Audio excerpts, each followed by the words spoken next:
හරි. අපි එහෙනම් දැන් කතා කරන්න යන්නේ නිෂ්පාදන පාලනය කියන මාතෘකාව පිළිබඳව තමයි අපි සාකච්ඡා කරන්න යන්නේ. පුතාලට මතක ඇති නිෂ්පාදන කළමනාකරණයේ පාඩමේ තියෙනවා මෙන්න මේ වැඩ පහ. මොනවාද මේ වැඩ පහ? එකක් තමයි නිෂ්පාදන සැලසුම්කරණයේ තියෙනවා. ඒ වගේම නිෂ්පාදන ඉංජිනේරුකරණයේ තියෙනවා. ඒ වගේම ද්‍රව්‍ය මිලදී ගැනීම තියෙනවා.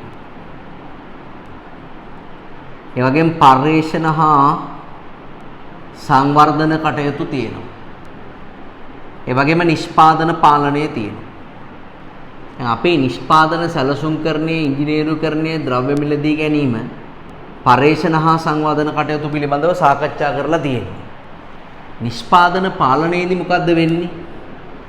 දමයිනේ නිෂ්පාදන පාලනයේදී වෙන්නේ නිෂ්පාදන සැලසුම් වලට අනුකූලව.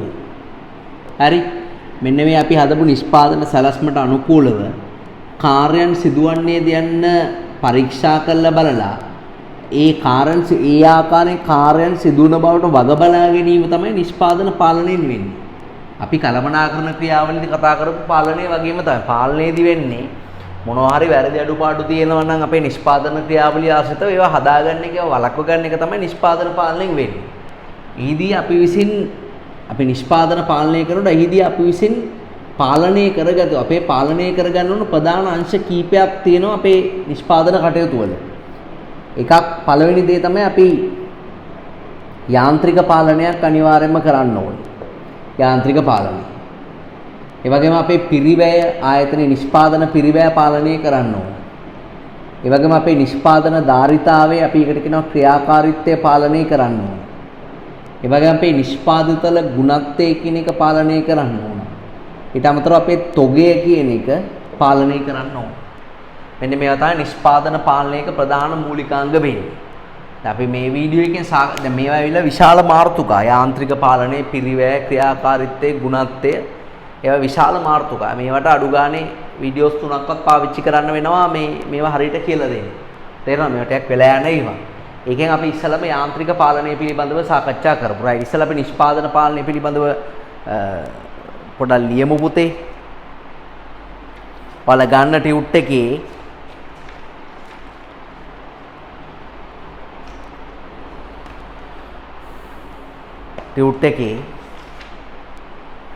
පිටුවංක 14 බලන්න. පිටුවංක 14 නිෂ්පාදන පාලනය.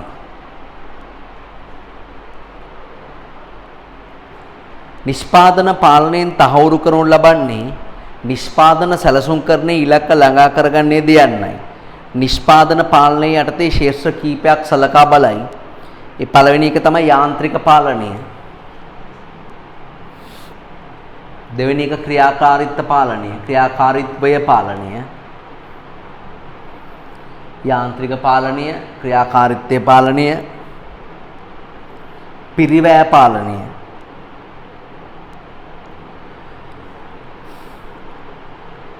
ගුණත්වය පාලනය.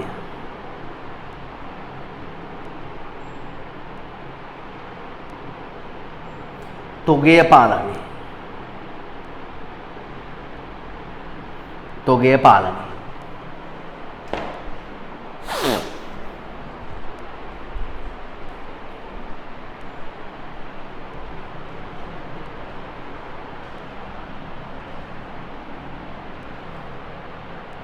right. හරි. ඉස්සලම අපි දැන් සාකච්ඡා කරමු පුතේ මේ යාන්ත්‍රික පාලනය පිළිබඳව අපි සාකච්ඡා කරමු. යාන්ත්‍රික පාලනය. මේකෙන් අපි සාකච්ඡා කරන්නේ යාන්ත්‍රික පාලනය පිළිබඳව තමයි අපි සාකච්ඡා කරන්නේ. ඒ යාන්ත්‍රික පාලනයේ යටතේ ඒ කියන්නේ අපි මූලික වශයෙන්ම සාකච්ඡා කරන්න පුතා යාන්ත්‍රික පාලනයේ යටතේ යන්ත්‍රෝපකරණ පිහිටවීම පිළිබඳව තමයි අපි සාකච්ඡා කරන්නේ. කර්මාන්ත ශාලාවක යන්ත්‍රෝපකරණ පිහිටවීම. දැන් අපි මොකක් හරි තැනක අපි හිතමු කාමරයක් කියලා හිතන්නකෝ. කාමරයක අපි ඇඳ මේස පුටු අල්මාරි දාන විදිහ අනුව අපි යන්ත්‍රෝපකරණ දාන විදිහ අනුව අපි මේ කාමරයේදී හැසිරෙන කාර්යක්ෂමතාවය කියන එක තීරණය වෙනවා. නේ? දැන් අපි කුස්සියක් ගත්තොත් ගෙදරක කුස්සියක් ගත්තොත් ගෙදරක කුස්සියක උපකරණ මෙන්න මේ U අකුරේ හැටියට තමයි ගොඩක් වෙලාවට තියෙන්නේ. ඒවා පිහිටවල තියෙන්නේ අපිට ලේසියෙන් ඒවට ළඟා වෙන්න පුළුවන් ආකාරයට. දැන් ඔයා හිතන්නකෝ මෙහෙම තිබ්බ කියලා සරල රේඛීව. මෙතන තියෙනවා සින්ක් එක. මෙතන තියෙනවා ෆ්‍රිජ් එක. තව මෙතන තියෙනවා කපන කොටන තැනක් තියෙනවා කියලා හිතන්නකෝ ලෑල්ලක්. හරි. අපෝ මෙතන තියෙන උයන තැන. ඔහොම තිබ්බොත් මොකද වෙන්නේ? ෆ්‍රිජ් එකෙන් එළවලු ගන්නවා ඒ ටික මේ හොදන තැනට රන් වෙලා හොදනවා මෙතෙන්ට ඇවිනවා කපනවා ආපහු මෙතෙන්ට ඇවිල්ලා මේ උයන තැනට එනවා ආපහු ගබඩාගෙන තැන මෙතෙන්ට තියෙන්නේ ඇත්තටම ගෘහණියගේ කාලය කියන එක නාස්ති වෙනවා. ඒ නිසා අපි නොදැනුවත්වම අපි නොදන්නවා වුණාට කුස්සියක උපකරණ මෙන්න මේ U හැඩයට තමයි ගොඩක් වෙලාවට තියෙන්නේ. ඒක තමයි මේකට කියනවා පිරියත සැලැස්ම කියලා පුතේ. පිරියත සැලැස්ම. පිරියතයක් කියලා කියන්නේ යන්ත්‍රයක් කියන එක. පිරියතයක් කියලා කියන්නේ යන්ත්‍ර ගොඩක් කියන එක. එක යන්ත්‍රයක් නෙමෙයි යන්ත්‍ර ගොඩකට අපි කියනවා පිරියතයක් කියලා. දැන් කුස්සිය පිරියතයක්. ඒකේ ෆ්‍රිජ් එක මෙහෙම තියෙනවා. හෝදන සින්ක් එක මෙහෙම තියෙනවා. ග්‍රැනයිට් කෑල්ලක් ගහලා තියෙනවා. ඒක මෙහෙම ස්ලැබ් කෑල්ලක් ගහලා මේකේ කපන කොටන වැඩ කරන්න ඒව තියෙනවා. මෙතන පල්ලෙහාම අපි හදලා තියෙනවා 3-5 බෝතල් ඒව මේවා තියන්න හදලා තියෙනවා. වලන් තියන්න රැක් එකක් වෙනම තියෙනවා. අපිට මේක ඊසි ගන්න පුළුවන්. මෙතන අපි බර්නර් එක ලිප ගහලා තියෙනවා. උයාගත්ත ඒවා ගබඩා කරන තැන මෙතන දාලා තියෙනවා. ඒ වගේම මෙතන තව ඕනනම් එක්ස්ට්‍රා සින්ක් එකක් අපිට තව ඕනනම් දා ගන්න පුළුවන්. මෙතන අපිට පිඟන් කෝප්ප ටික අපි ගබඩා කරලා තියෙනවා. ඒතර අපිට අග්ගල මේ හොදලා බෙදා ගන්න එහෙම පුළුවන්. මෙතනින් අපිට අපහු මෙතනින් එහාට අපිට ඩයිනින් රූම් එකට දෙන්න අවශ්‍ය කරන පහසුකම තියෙනවා. ඔන්න ඔය ආකාරයට තිබ්බහම මෙතන ඉන්න ගෘහණියට ඉතා පහසුවෙන් එහාට මෙහාට ගිහලා මේ වැඩ ටික කරගන්න පුළුවන්. නේ ඒක තමයි පිරියත සැලැස්මක් කියලා කියන්නේ. කර්මාන්ත ශාලාවකත් එහෙමයි. කර්මාන්ත ඉස්සෙල්ලාම අපි කර්මාන්ත ශාලාව අපිට පහසු තැනක ස්ථානගත කිරීම කරන්න ඕනේ. ඒකත් අත්‍යවශ්‍යම දෙයක් නිෂ්පාදන කළමනාකරණය. දැන් ඔබ දන්නවා කර්මාන්ත ශාලාවක් ස්ථානගත කරනකොට සාමාන්‍යයෙන් සලකා බලන කාරණා තමයි අපි අමුද්‍රව්‍ය පහසුව බලනවා. දැන් ඒකනේ පිඟන් කර්මාන්ත ශාලාව වැඩිපුරම තියෙන ඇබිලිපිටිය පැත්තේ. අමුද්‍රව්‍ය ගන්න ලේසි. ඒ වගේම අපි දේශගුණික තත්ත්වයේ වගේ දේවල් බලනවා. දේශගුණික තත්ත්වයේ වගේ දේවල් නේ. දැන් මෝටර රථ අමතර කොටස් ඉපදීමේ කර්මාන්ත ශාලා මුහුදයින් දාන්නේ. මොකද මලකඩ කනවා. ඊට පස්සේ අපි බලනවා ශ්‍රම පහසුවත් බලනවා පුතේ. ශ්‍රමයේ ලේසියෙන් ලබා ගන්න පුළුවන්ද කියන එක තමයි ශ්‍රම පහසුව කියලා කියන්නේ. ඒතර ශ්‍රම පහසුව බලනවා. අමුද්‍රව්‍ය පහසුව, දේශගුණය, ශ්‍රම පහසුව. ඊට පස්සේ තව අපි සමහරලාට තව බලනවා අවට පිහිටි අනිකුත් කර්මාන්ත ශාලා, ඒ වගේම භූගෝලීය සාධක, ඒ කියන්නේ ස්වභාවික විපත් වගේ දේවල්, ඒ වගේම රාජ්‍ය සානුබල යම් ප්‍රදේශවල පිටවම ආණ්ඩුව උදව් කරනවා, ඒ වගේම මහජනතාවගේ සහයෝගය, මහජන විරෝධය වගේ දේවල් කර්මාන්ත ශාලා දානකොට ඒවා සලකා බලන්න ඕන කාරණා නේද? ඒ වගේම මේ යටිතල පහසුකම් අපිට ගන්න තියෙන යටිතල පහසුකම් වරාය, හයිවේ එකේ ඒ වගේ දේවල් බලලා තමයි අපි කර්මාන්ත ශාලාව ස්ථානගත කරන්නේ. කර්මාන්ත ශාලාව ස්ථානගත කළාට පස්සේ ඊළඟට අපිට තියෙන ප්‍රශ්න තමයි කර්මාන්ත ශාලාව ස්ථානගත කළාට පස්සේ ඊළඟට අපිට තියෙන ප්‍රශ්න තමයි අපේ කර්මාන්ත ශාලාව ඇතුලේ අපි කොහොමද යන්ත්‍රෝපකරණ තියාගෙන ඉන්නේ කියලා. හරි? අපේ කර්මාන්ත ශාලාව ඇතුලේ අපි කොහොමද යන්ත්‍රෝපකරණ තියාගෙන ඉන්නේ කියන කාරණේ තමයි ඊළඟට අපිට වැදගත් වෙන කාරණේ වෙන්නේ. හරිද? එතකොට දැන් අපිට අපේ කර්මාන්ත ශාලාව ඇතුළේ යන්ත්‍රෝපකරණ දාගන්න පුළුවන් විදි තියෙනවා පුතේ ප්‍රධාන වශයෙන් හතරක්. යන්ත්‍රෝපකරණ ස්ථානගත කරන්න පුළුවන් ආකාර තියෙනවා හතරක්. මොනවාද ඒ ආකාර හතර? එකක් තමයි ස්ථාවර ස්ථානීය පිරියත. එකක් තමයි ස්ථාවර ස්ථානීය පිරියත ක්‍රමය. තව තියෙනවා කුටි පිරියත ක්‍රමය කියලා එකක්. කුටි පිරියත ක්‍රමය. කුටි පිරියත ක්‍රමය. තව තියෙනවා ක්‍රියාවලි පිරියත ක්‍රමය. ක්‍රියාවලි පිරියත ක්‍රමය. තව තියෙනවා ස්ථාවර ස්ථානීය පිරියත, කුටි පිරියත, ක්‍රියාවලි පිරියත. ඊට අමතරව තව තියෙනවා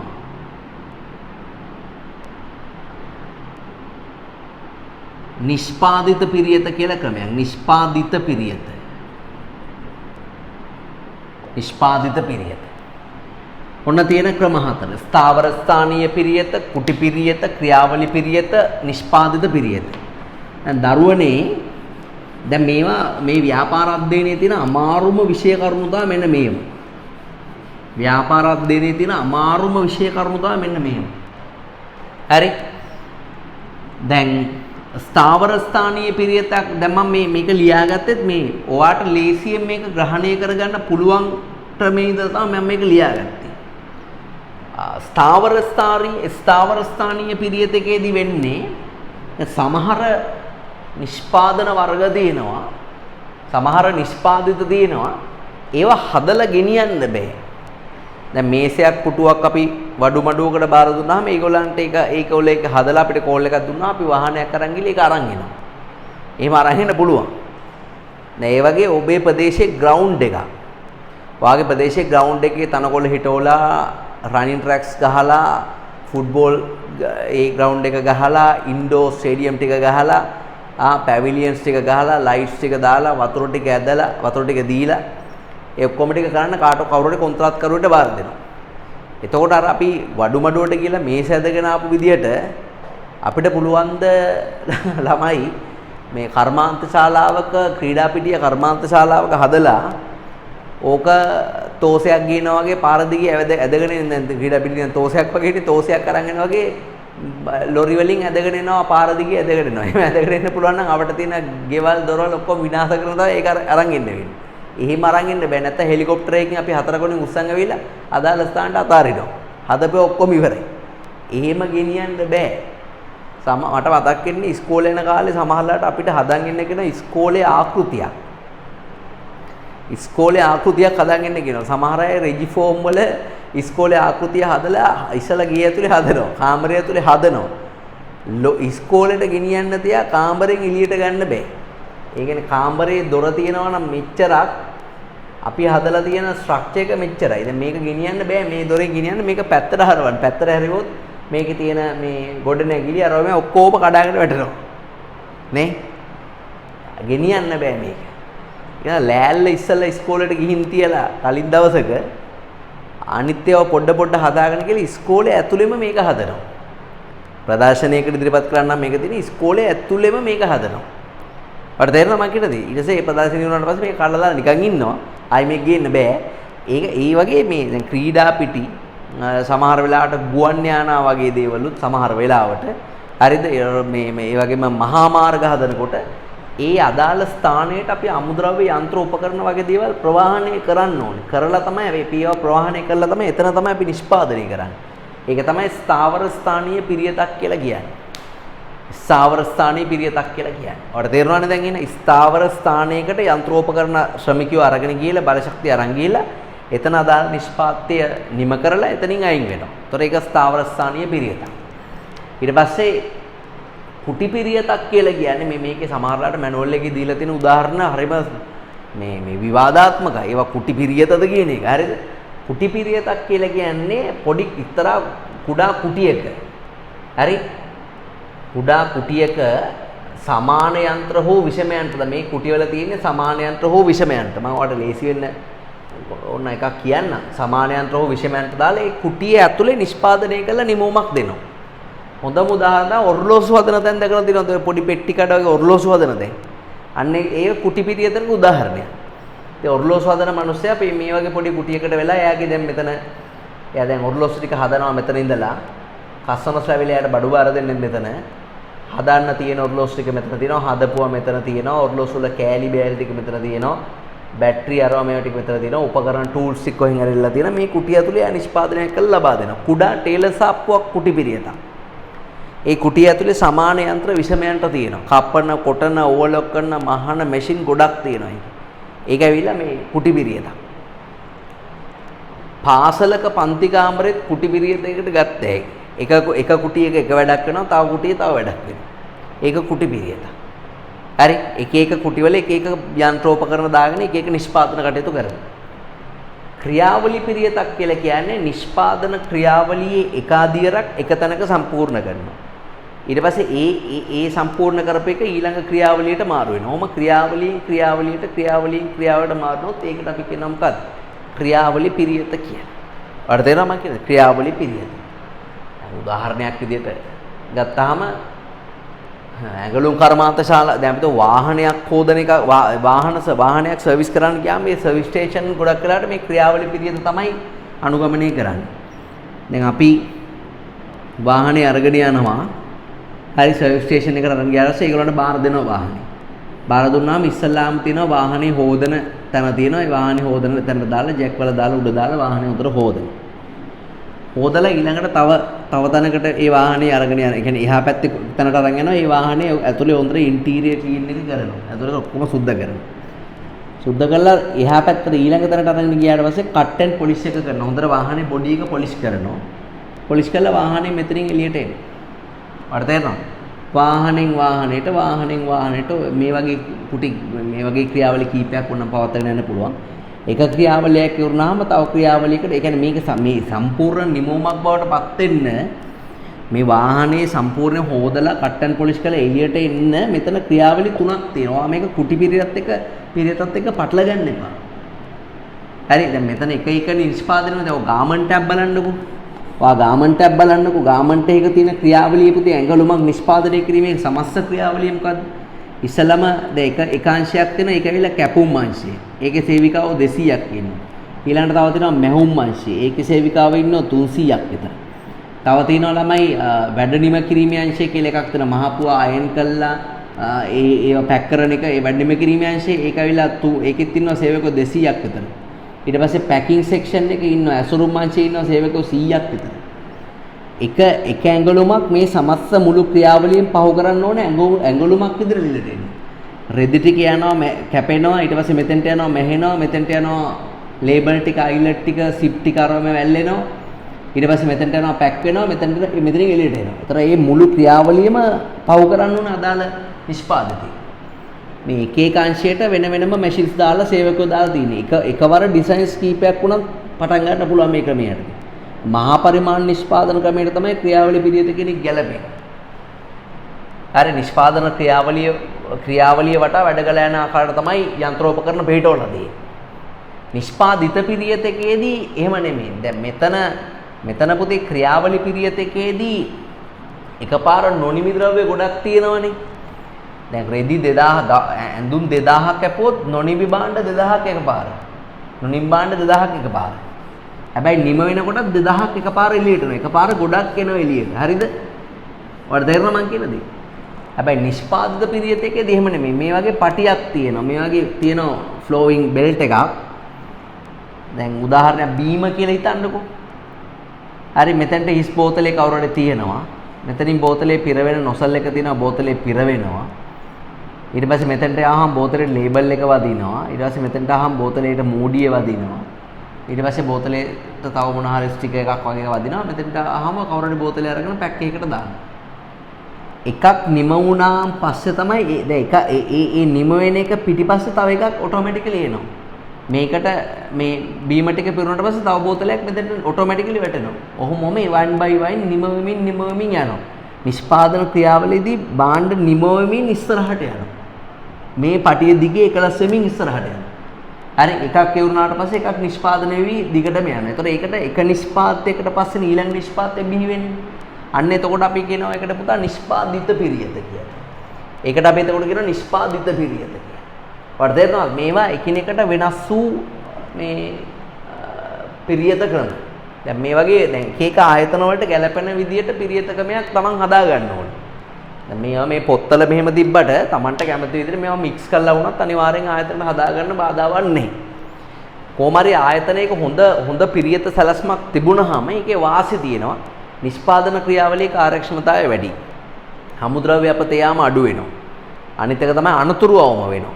නේ මේ යන්ත්‍රෝපකරණ හරියට පිටවල තිබ්බාම අනතුරු කියන ඒවා අවම වෙනවා. ඒ වගේම සේවකයෝ අමුද්‍රව්‍ය චලනය කිරීම යන්ත්‍ර අතර චලනය කිරීම පහසු වෙනවා. දැන් අපි සාමාන්‍යයෙන් අපේ කාමර වලට ගියාම අම්මලා බයිනේ හැරෙන්නවත් ඉර නැහැ මේ කාමරේ හැමතැනම බඩුවරව මේව කීලිවල. අතු ගන්නවත් විදිහක් නැහැ, කොස්ස දාන්න විදිහක් නැහැ. එහෙම කියනවනේ සමහර වාහනවල බොනට් එක ඇරියාම අතක් දාගන්න විදිහක් නැහැ. හැම තැනම තියෙනවා. එක එක කෑලි බෑලි. නිදහසේ අත දාලා මොනවා හරි ගලවන්න හැකියාවක් නැහැ. හරිද? ඒ සමහර වාහනවල බොනට්ලා හැටියෙම තමයි. ඉතින් ඒ වගේ මේ ඒ වගේ දේවල්. එතකොට ඒ හොඳ පිරියත සැලැස්මක් තිබීමෙන් ඒ වගේ වාසි ගන්න පුළුවන්. නේද? හරි. එතකොට මේවා පිළිබඳව දැන ගැනීම අනිවාර්යයෙන්ම අත්‍යවශ්‍ය කාරණයක්.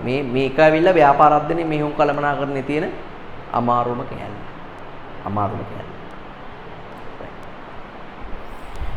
හරි. ඊට පස්සේ අපි යමු 15 පිටුවට යමු පුතාලා. ස්ථානය සහ පහසුකම් පිරියත කියන කොටසට යමු. ස්ථානය සහ පහසුකම් පිරියත. හරි. නිෂ්පාදන සැලසුම්කරණයේ ආරම්භක අවස්ථාවේදී ගත යුතු වැදගත් තීරණයක් තමයි කර්මාන්ත ශාලාව ස්ථානගත කරන්නේ කුමන ස්ථානයකද යන්න තීරණය කිරීම වැදගත්ම තීරණයක්. මෙහෙයුම් පිරිවැය සහ ප්‍රවාහන පිරිවැය කෙරෙහිත් එයට අනුකූලව නිමෝමේ මිල කෙරෙහිත් අනිවාර්යෙන් බලපානවා මේ ස්ථානයක් පිහිටුවීම කියන කාරණේ. යම් මෙහිකින් මිල වැඩි වුවොත් තරඟයට මුහුණ දෙන්න අමාරු වෙනවා. හරි. ස්ථානය පිළිබඳව කරන ලබන තීරණ වැරදි වුවොත් පසු කාලවල අහිතකර පිරිවැය ඉස්මතු වෙන්නත් පුළුවන්. එබැවින් නිෂ්පාදන ආයතනයක් සේ ස්ථානයේ තේරීමේදී බර තැබිය යුතු සාධක කීපයක් පහතින් දක්වමු.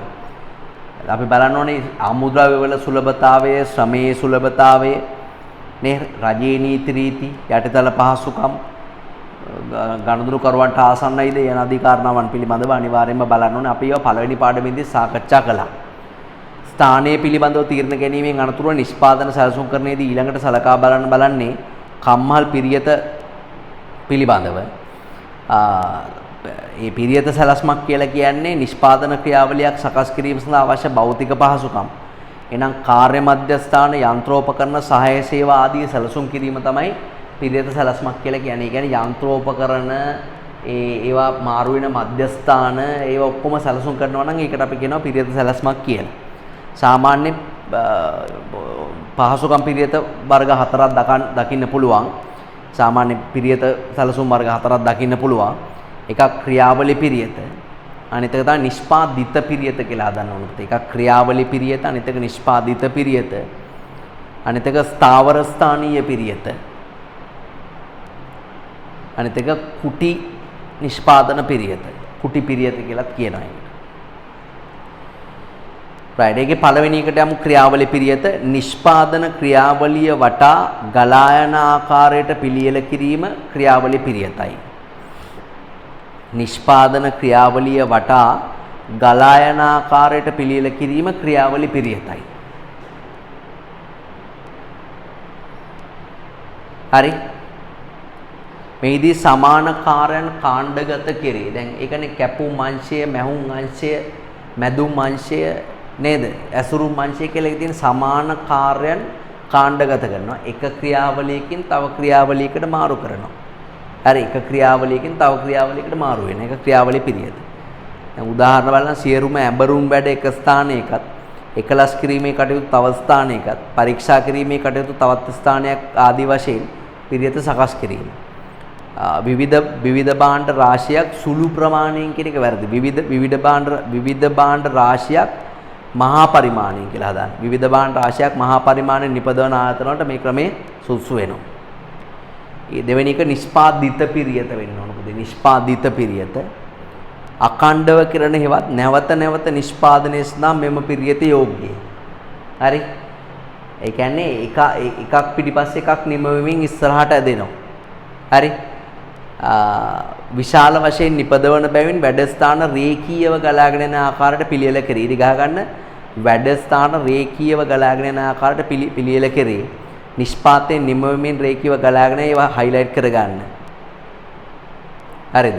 ඔය ක්‍රියාවලිය පිරියත එකේ හයිලයිට් කරගත්තද මුලින්ම තියෙන නිෂ්පාදන ක්‍රියාවලිය වටා වැඩ කළ යන ආකාරයට පිළියෙල කිරීම කියන එක හයිලයිට් කරගන්න. ඒ සමාන කාණ්ඩගත කෙරේ.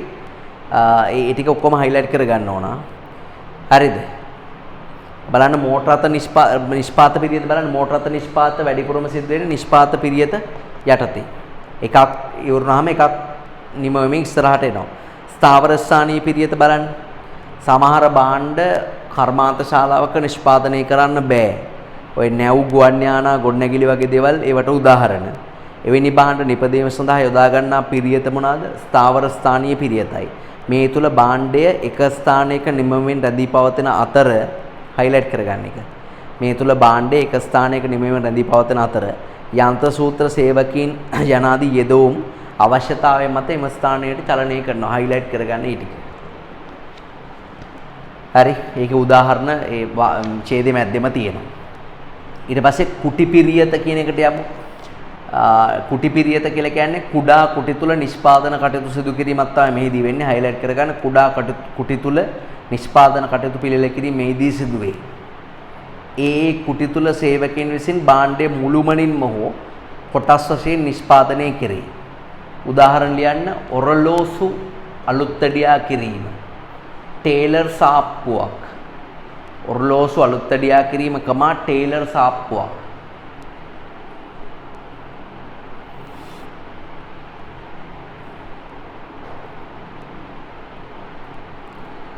right ඔය පහත ඔයාට දීලා තියෙනවා රූපසටහන් තුනක්. ඒ රූපසටහන් තුනෙන් අපිට තව ටිකක් පැහැදිලි කරගන්නත් ඕනම් පුළුවන්. ඒකේ තුන්වෙනි රූපසටහන බලන්න ලේසි මේක. බලන්න ක්‍රීඩා මණ්ඩපයක් ඉදිකරන එකට කොන්ත්‍රාත්කරුවා ඒ බුල්ඩෝසර්ස් වාහනේ සිමෙන්ති සේවකයෝ විදුලි බලය මේ යාන්ත්‍රික කොන්ත්‍රාත්කරු නිර්මාණ ශිල්පී ඔක්කොම එක තැනකට ගෙනල්ලා තමයි මේ ඩිසයින් එක කරන්නේ. තේරෙනවද මම කියන දේ පුතේ? ඊට පස්සේ දෙවෙනි එක බලන්න නිෂ්පාදිත කියලා එක හදාන්න පුතේ. නිෂ්පාදිත පිරියත උදාහරණය තමයි රූපවාහිනී යන්ත්‍රයක් නිපද වීම කියන එක. ඒක අර එක බෙල්ට් එකක් උඩ යන ඉස්සල චැසි එක කියන්නේ ෆ්‍රේම් එක. ඒකට සර්කිට් එක හයි කරනවා. රූප ටියුබ් එක හයි කරනවා. ස්පීකර්ස් හවි කරනවා. ඊට පස්සේ හවුසින් එක වටේ තියෙන හවුසින් එකට ඇතුළත් කරනවා. අවසානයේදී රූපවාහිනී යන්ත්‍රය පරීක්ෂා කරලා බලනවා. හරි. ඊට පස්සේ ක්‍රියාවලි පිරියත කියන එකට යමු. ක්‍රියාවලි පිරියතේදී මෙතන මේ ජොබ් දෙකක් වෙනවා පුතේ මේගොල්ලන්ගේ. ක්‍රියාවලි පිරියත කියන එකේදී ජොබ් දෙකක් මේගොල්ලෝ කරනවා. දැන් මේ ඕගොල්ලන්ගේ මේ වගුවක් තියෙනවනේ මෙන්න මෙහෙම. මෙතන තව එකක් තියෙනවා ද්‍රව්‍ය ලැබීම කියලා එකක්. ද්‍රව්‍ය ලැබීම හා ගබඩා කිරීම කියලා එකක් තියෙනව නේද? ද්‍රව්‍ය ලැබීම හා ගබඩා කිරීම කියලා එකක් තියෙනවා. මෙතන මේ හිස්රෝ එකක් නේ තියෙන්නේ. මෙතන දාගන්න කාර්ය කියලා. කාර්ය. මෙතන ජොබ් එක. කාර්ය. මේ පළවෙනිට තියෙන එකේ කාර්ය කියලා දාන්න. ඊට පස්සේ මෙතන මේ අංක 1 කියලා දෙනවනේ. එතන දාන්න x කියලා.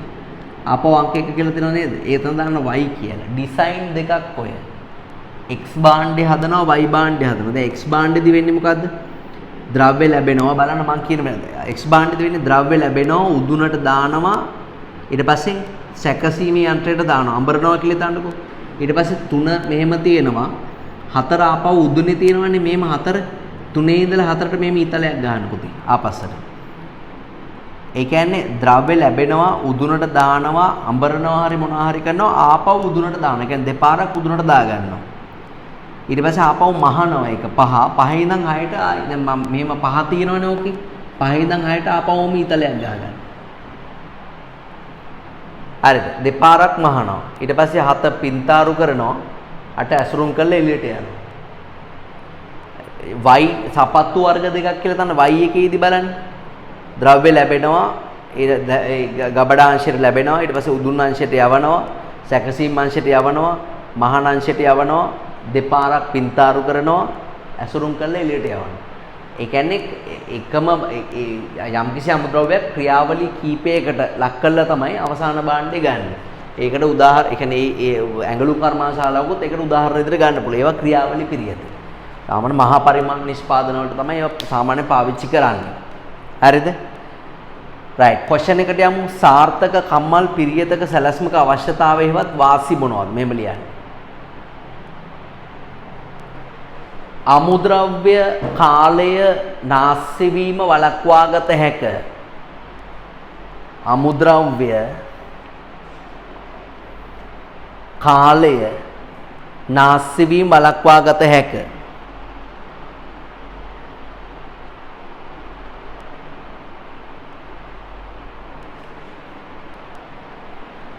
කාලේ නාස්ති වීම වළක්වා ගත හැක. ඊට පස්සේ අනතුරු අවම වීම. අනතුරු අවම වීම.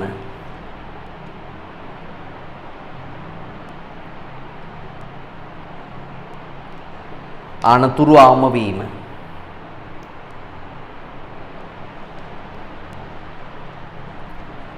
ඒ වගේම ඉඩකඩ වලින් වැඩි ප්‍රයෝජනයක් ලබාගත හැකි වීම. ඉඩකඩ වලින් වැඩි ප්‍රයෝජනයක් ලබාගත හැකි වීම.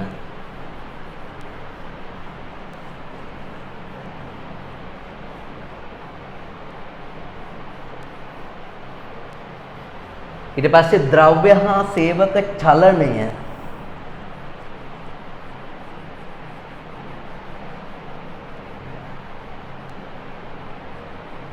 ද්‍රව්‍ය හා සේවක චලනය පහසු වීම.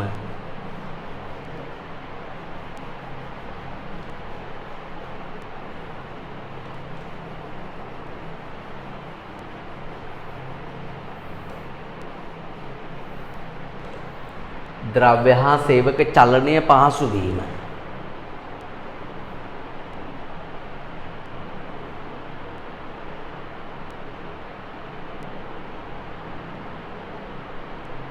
චලනය පහසු වීම.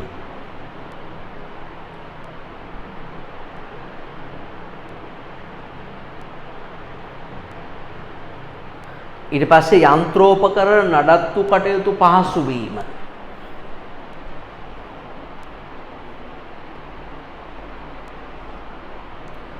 යන්ත්‍රෝපකරණ නඩත්තු කටයුතු පහසු වීම.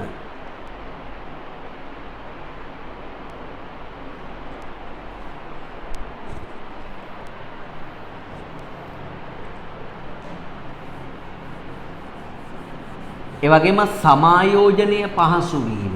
සම්බන්ධීකරණය නැත්නම් අපි කියනවා සම්බන්ධීකරණය හා සුපරීක්ෂණය පහසු වීම. සම්බන්ධීකරණය සහ සුපරීක්ෂණය පහසු වීම.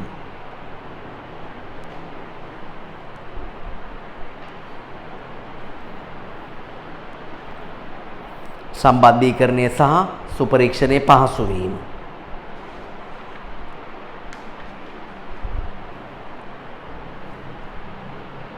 පහසු වීම.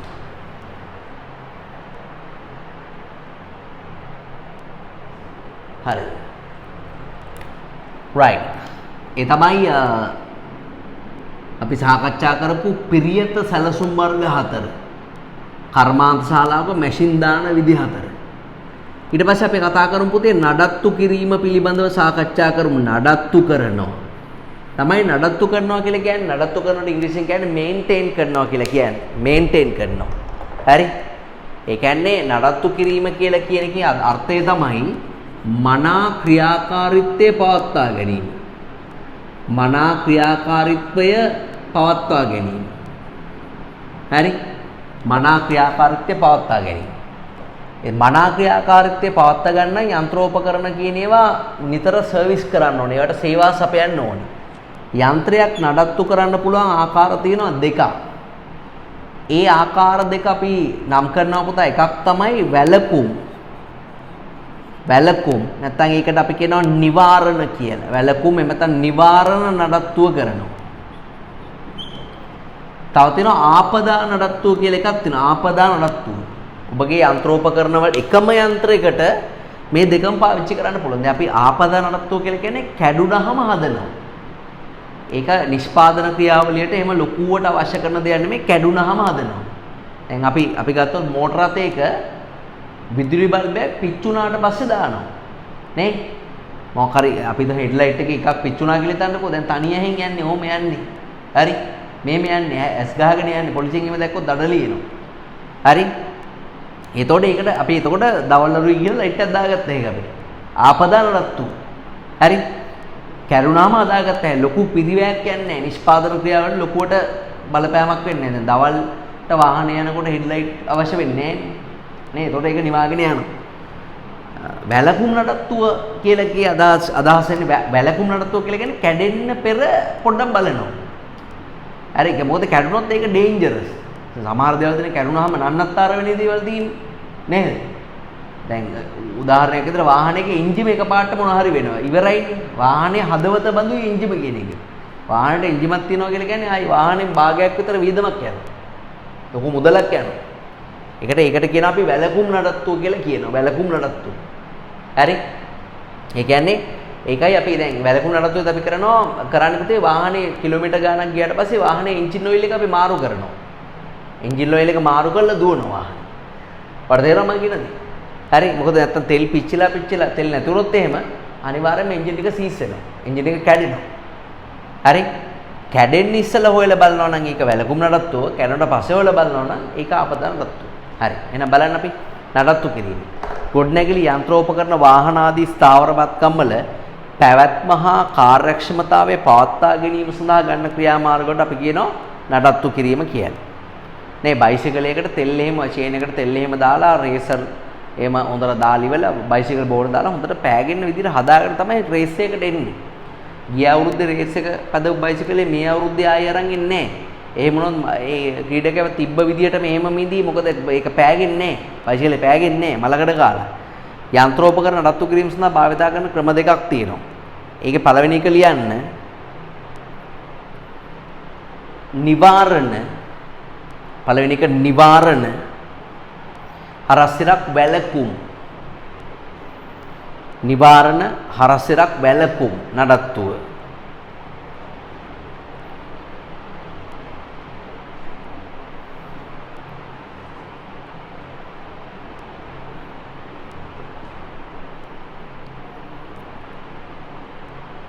නිවාරණ හරස්සිරක් වැලකුම් නඩත්තුව බලන්න යන්ත්‍රෝපකරණ ආපදාවන්ට ලක්වීම අඩු කිරීම සහ මෙහෙයුම් කටයුතු බාධාවකින් තොරව පවත්වාගෙන යාමේ අරමුණින් බිඳ වැටීමක් සිදුවීමට පෙර අවශ්‍ය ක්‍රියාමාර්ග ගැනීමයි. ඉදි ගහ ගන්න බිඳ වැටීමක් සිදුවීමට පෙර අවශ්‍ය ක්‍රියාමාර්ග ගැනීමයි. බිඳ වැටීමක් සිදුවීමට පෙර අවශ්‍ය ක්‍රියාමාර්ග ගැනීමයි. උදාහරණ කියලා ලියන්න උදාහරණ. ඔය wood කියලා දෙතිනේ වැරදිලා. ඒක උදාහරණ. මෝටර් රථයක එන්ජිමට හානි සිදුවීමට ප්‍රථම මෝටර් රථයක එන්ජිමට හානි සිදුවීමට ප්‍රථම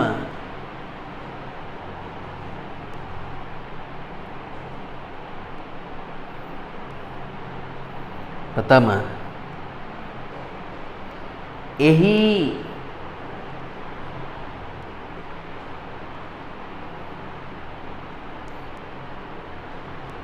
ලිහිසි තෙල්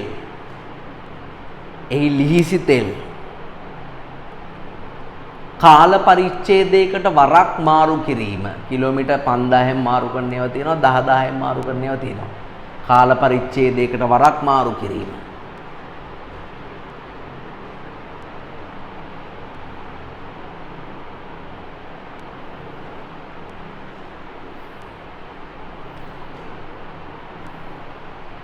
right ඊට පස්සේ ඊළඟ එක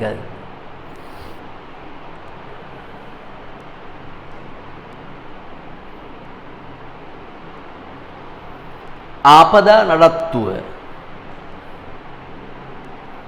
ඊළඟ ආපදා නඩත්තුව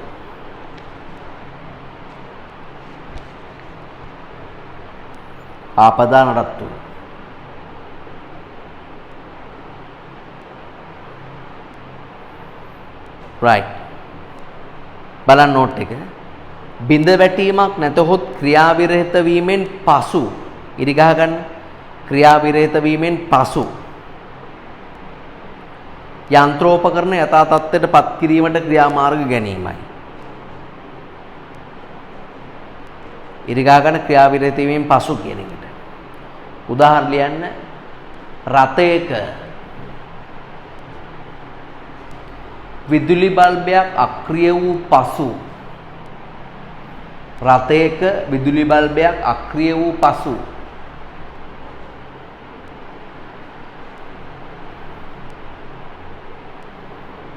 අලුත් බල්බයක් යෙදීම අක්‍රිය වීමෙන් පසු අලුත් බල්බයක් යෙදීම right යන්ත්‍රෝපකරණ නිසි පරිදි නඩත්තු කිරීමේ ප්‍රතිලාභ මොනවද කියලා අහනවා. දැන් ඔය බයිසිකල් පදිනකොට පිරිමි ළමයි දන්නවා ඇතිනේ බයිසිකල් පදිනකොට බල්ලා පයින්නවා කියන එක. බල්ලා පයින්නවා කියලා කියන්නේ පාර යන බල්ලෝ පයින්නවා කියන එක නෙමෙයි. ඕක පිරිමි ළමයින්ට දන්න හිටගෙන බයිසිකලේ පදිනකොට බයිසිකලේ මේ අර ට්‍රැක් එක අහුවෙන්නේ නැතුව එකපාරට පල්ලෙහාට යනවා. එතකොට ඒ දැනෙන වේදනාව කියන එක පුදුම වේදනාවක් ඒක. ඒක ඇත්තටම වචනෙන් කියලා නිම කරන්න බෑ. මම මේ කියන වෙලාවෙත් මට මේ වේදනාව දැනෙනවා වගේ. මොකද ඒ කාලේ අපි පැදපු බයිසිකල් ඒ තරම් හොඳයි. ෆුට් සයිකල් කියන එක. හරිද? ඉතින් අනතුරු අඩු වෙනවා අනිවාර්යයෙන්ම යන්ත්‍රෝපකරණ නඩත්තු කරාම. ඉතින් අනිත් එක තමයි පුතේ දැන් ඔයා හිතන පිහියකින් පාන් කපනකොට ඒ පිහිය කැපෙන්නේ නැත්නම් මොකද වෙන්නේ? පාන් ගෙඩිය තැලෙනවා. පාන් ගෙඩිය මලකට ටිකක් අර පාන් පෙත්තකට ගෑවෙනවා. එතකොට මේ පාන් පෙති වලින් මිනිසුන්ට අවශ්‍ය කරන යකඩ වගේ පෝෂණ ගුණ සෑහෙන ලැබෙනවා. එතකොට ඒ කියන්නේ අපි යන්ත්‍රෝපකරණ හරියට නඩත්තු කළේ නැත්නම් මොකද වෙන්නේ? නිමෝමේ ගුණත්වයටත් ඒක අනිවාර්යෙන් බලපානවා. කාර්යක්ෂමතාවයට බලපානවා.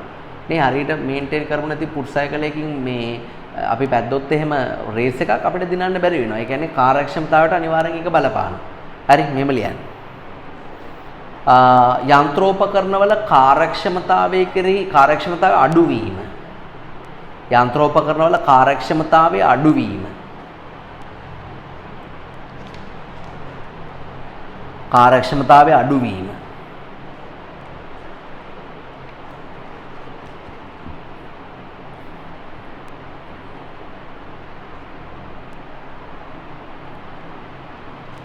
ඒ වගේම කාර්යක්ෂමතාව අඩුවීම. ඒ වගේම විවිධ අනතුරු සිදුවීම.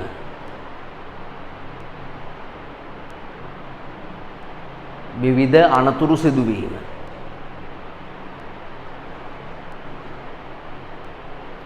අනතුරු සිදුවීම.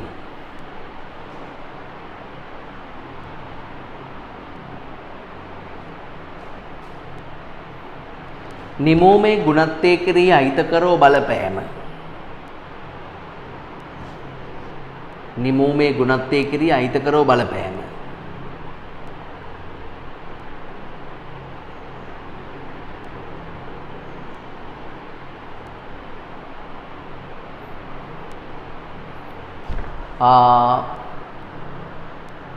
අනාගතයේදී සිදුවිය හැකි විශාල යාන්ත්‍රික හානි අනාගතයේදී සිදුවිය හැකි විශාල යාන්ත්‍රික හානි වළක්වාගත නොහැකි වීම. ලොකු ඩැමේජස් නවත්ත ගන්න බෑ.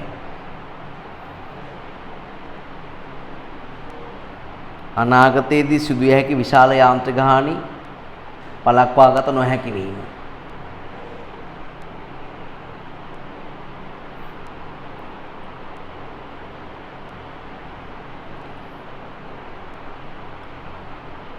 මේ ප්‍රතිලාභ අහන්නේනේ යන්ත්‍රෝපකරණ නිසියාකාර නඩත්තු කිරීමේ ප්‍රතිලාභ අහන්නේ. ඒක දැන් මම අන්තිමට ඔයගලන්ට කිව්වේ මොකද්ද? අනාගතයේදී සිදුවිය හැකි විශාල යන්ත්‍රෝපකරණ හානි වළක්වාගත හැකි වීම කියලා හදන්න ඕනේ. වළක්වාගත හැකි වීම. තව සේවක ඵලදායීතාවය වැඩි කිරීම. සේවකව වැඩ කරන ඵලදායීතාවය වැඩි වෙනවා.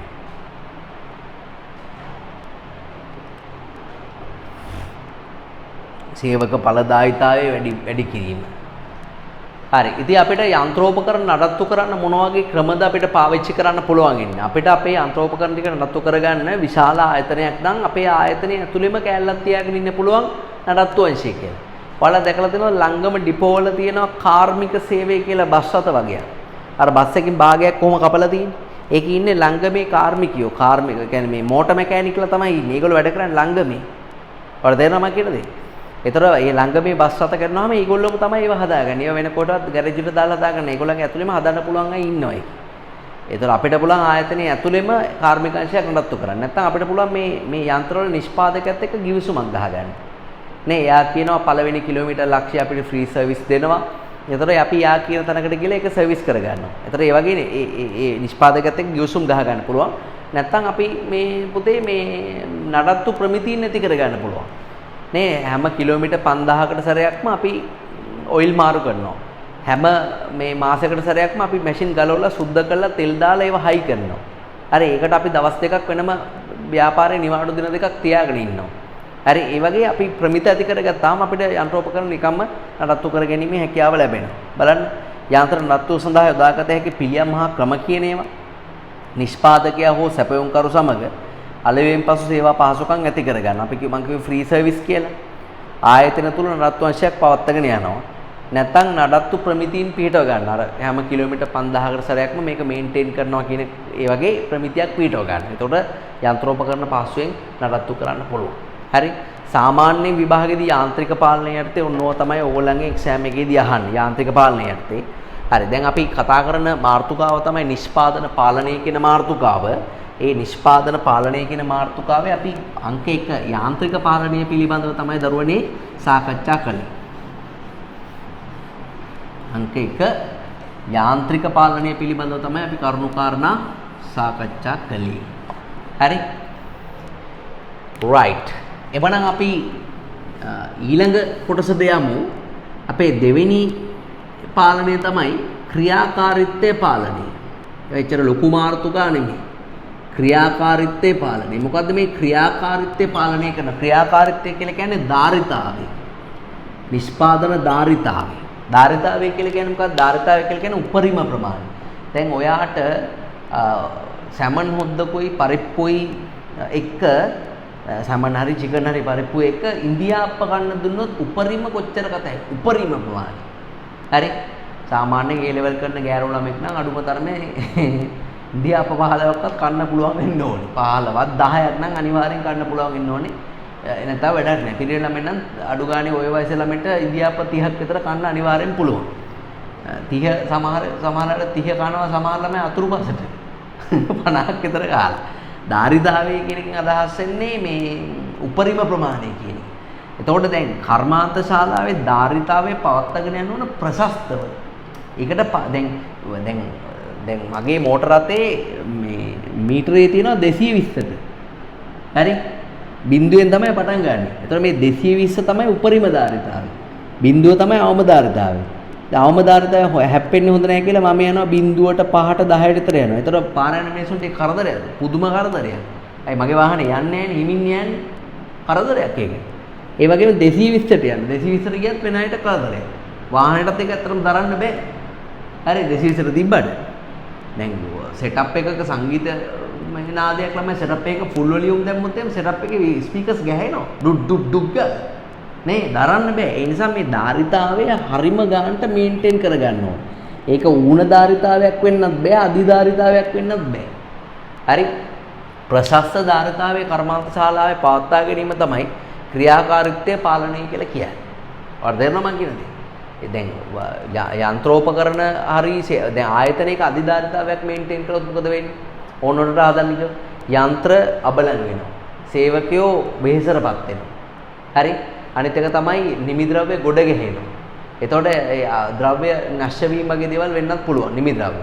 ඒ ඌණ ධාරිතාවයක් තිබ්බොත් යන්ත්‍ර අක්‍රිය කාලය වැඩි වෙනවා. යන්ත්‍ර නිකන් තියෙන. සේවක අක්‍රිය කාලය වැඩි වෙනවා.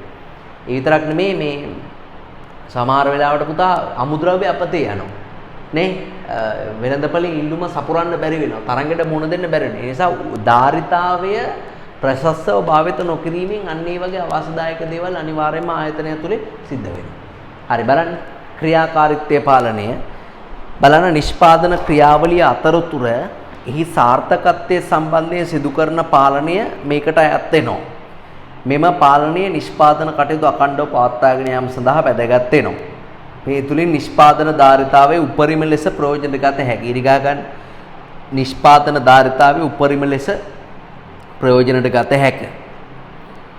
අර නිෂ්පාදන ධාරිතාවය කියලා කියන්නේ මොකක්ද කියලා බලන්න. ශ්‍රමිකයෙකුට යන්ත්‍රයකට හෝ කම්මලකට නිශ්චිත කාලයකදී නිපදවිය හැකි උපරිම ඒකක ප්‍රමාණය නිෂ්පාදන ධාරිතාවයයි.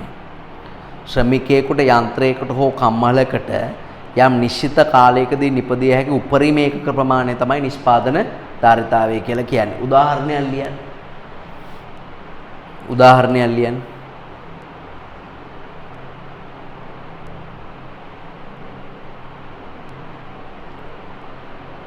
යන්ත්‍රයකට පැයකට නිපදවිය හැකි උපරිම ප්‍රමාණය ඒකක 1000කි. මොනවා හරි කමන්නේ.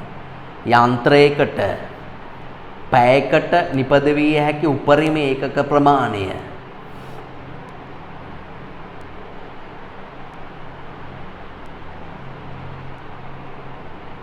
ඒකක 1000කි.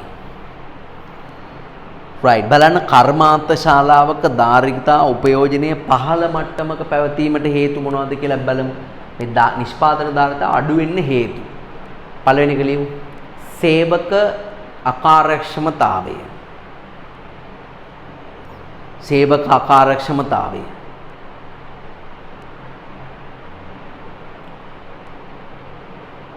බල ශක්ති අර්බුද. කරන්ට් එක සැරෙන් සැරේ යනවා එනවා නේද? බල ශක්ති අර්බුද.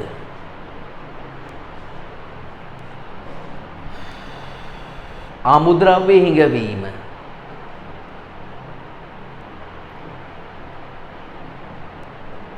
යන්ත්‍රෝපකරණ බිඳ වැටීම.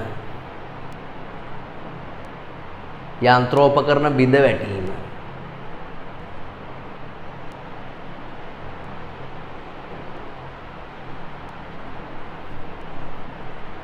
පැරණි තාක්ෂණය භාවිත කිරීම.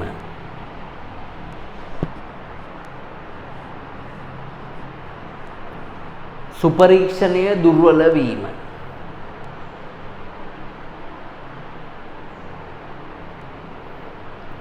සුපරීක්ෂණය දුර්වල වීම. right.